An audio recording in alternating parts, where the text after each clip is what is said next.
Ukraine युद्ध से जुड़ी अब तक की सबसे बड़ी खबर मिल रही है। यूक्रेन युद्ध में पुतिन को सबसे बड़ी जीत मिल गई है। अवदीव्का पर रूसी फौज ने कब्जा किया है। अवदीव्का इलाके से पीछे हटी है यूक्रेन की फौज। ये बहुत बड़ी खबर है और एक तरह से पुतिन के लिए, रूस के लिए जीत है।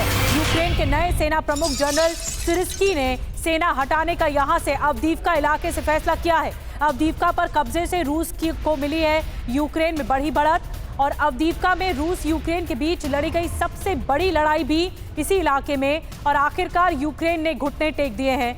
अवदीव्का से पीछे हटने का ऐलान कर दिया है। मई 2023 में बाखमुत के बाद रूस को ये पहली बड़ी जीत है बताया जा रहा है। और मनीष झा और ज्यादा जानकारी के साथ हमारे साथ जुड़ गए हैं। मनीष झा, ये बहुत बड़ी जीत है। जिस इलाके पर कब्जा करता आया था यूक्रेन, अब वहां से उसकी सेना हटी है और रूस ने कब्जा कर लिया है कि यहाँ उसकी जीत हुई है।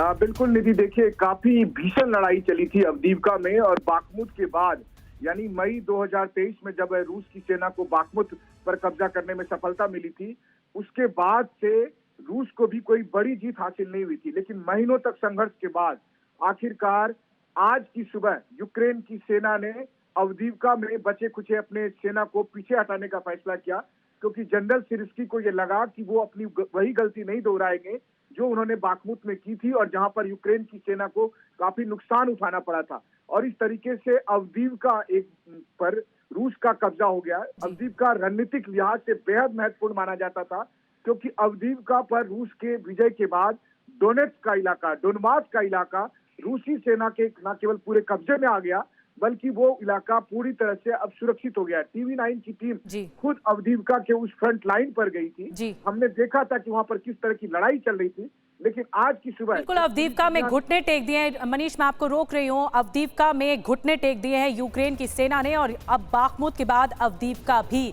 हाथ से निकल गया है यूक्रेन के लिए और रूस के लिए बहुत बड़ी जीत है।